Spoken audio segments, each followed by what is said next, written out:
Judges chapter 13. Again the Israelites did evil in the eyes of the Lord. So the Lord delivered them into the hands of the Philistines for 40 years. A certain man of Zorah named Manoah from the clan of the Danites had a wife who was childless, unable to give birth. The angel of the Lord appeared to her and said, "You are barren and childless, but you are going to become pregnant and give birth to a son.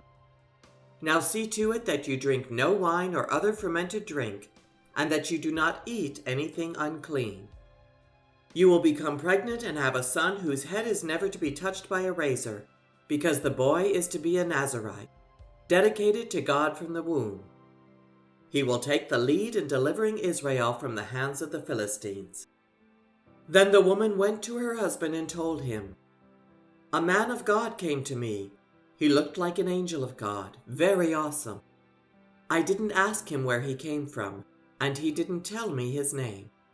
But he said to me, 'You will become pregnant and have a son. Now then, drink no wine or other fermented drink, and do not eat anything unclean, because the boy will be a Nazirite of God from the womb until the day of his death.'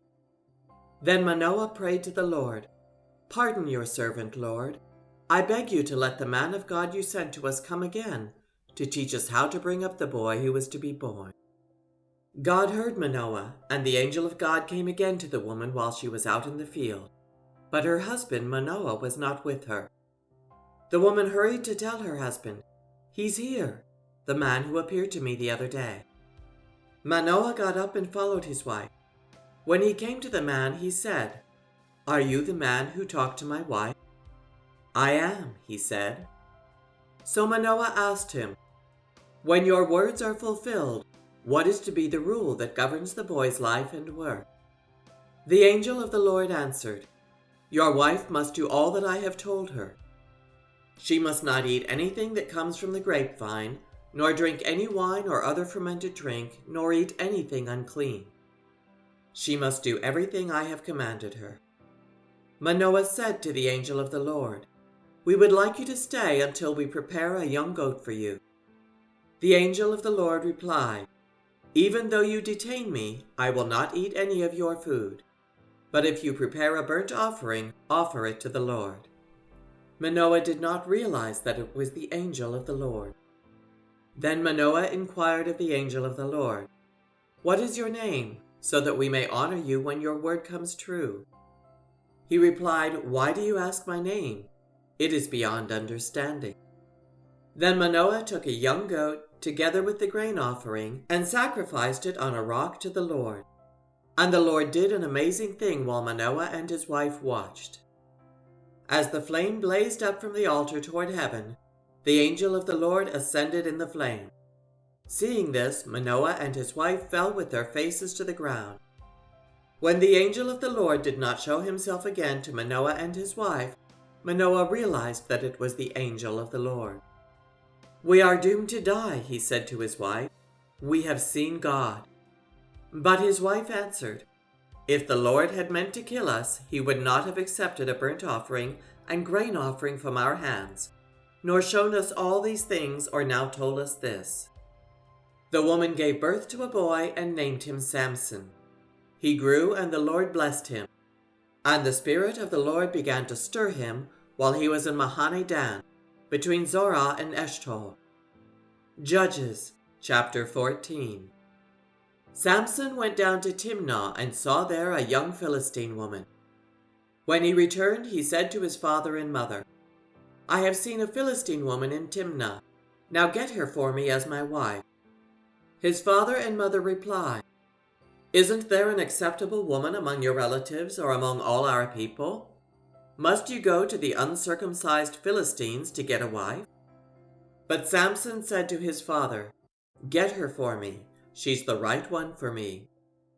His parents did not know that this was from the Lord, who was seeking an occasion to confront the Philistines, for at that time they were ruling over Israel. Samson went down to Timnah together with his father and mother. As they approached the vineyards of Timnah, suddenly a young lion came roaring toward him. The Spirit of the Lord came powerfully upon him, so that he tore the lion apart with his bare hands, as he might have torn a young goat. But he told neither his father nor his mother what he had done. Then he went down and talked with the woman, and he liked her. Some time later, when he went back to marry her, he turned aside to look at the lion's carcass, and in it he saw a swarm of bees and some honey. He scooped out the honey with his hands and ate as he went along. When he rejoined his parents, he gave them some, and they too ate it. But he did not tell them that he had taken the honey from the lion's carcass. Now his father went down to see the woman, and there Samson held a feast, as was customary for young men. When the people saw him, they chose 30 men to be his companions. "Let me tell you a riddle," Samson said to them. "If you can give me the answer within the 7 days of the feast, I will give you 30 linen garments and 30 sets of clothes. If you can't tell me the answer, you must give me 30 linen garments and 30 sets of clothes." "Tell us your riddle," they said. "Let's hear it." He replied, "Out of the eater something to eat, out of the strong something sweet." For 3 days they could not give the answer. On the 4th day they said to Samson's wife, "Coax your husband into explaining the riddle for us, or we will burn you and your father's household to death. Did you invite us here to steal our property?" Then Samson's wife threw herself on him, sobbing, "You hate me. You don't really love me. You've given my people a riddle, but you haven't told me the answer."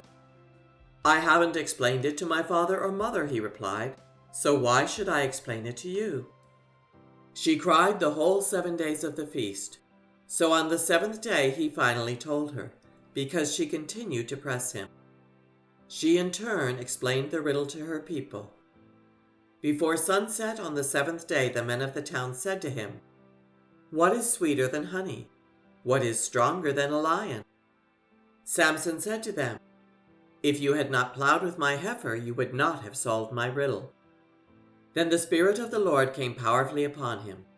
He went down to Ashkelon, struck down 30 of their men, stripped them of everything, and gave their clothes to those who had explained the riddle.